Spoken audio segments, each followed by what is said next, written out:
Built by the French in upstate New York near Lake Champlain in 1755 during the French and Indian War, Fort Ticonderoga, known as Fort Carillon at the time, was built to block water passages north into New France from potential British invasion.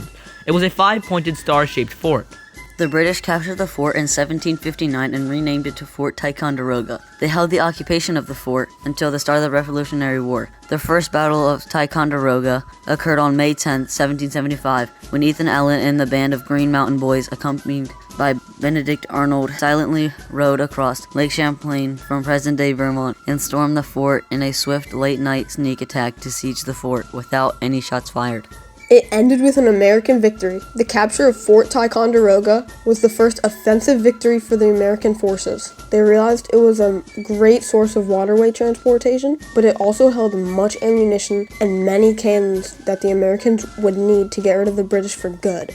Colonel Henry Knox led the delivery of Ticonderoga's guns and other artillery to the American siege lines in Boston to push the British out of the city.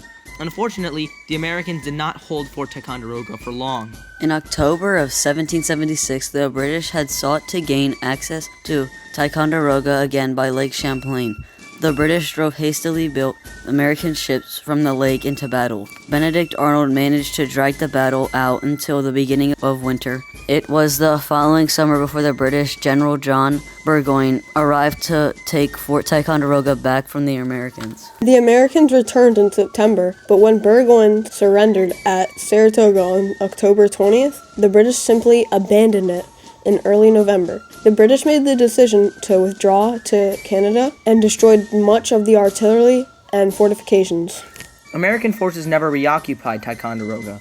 Although the British returned to occupy Ticonderoga briefly in 1780, by 1783 the military occupation of the fort was officially inactive. This marked the end of the battles fought at Fort Ticonderoga.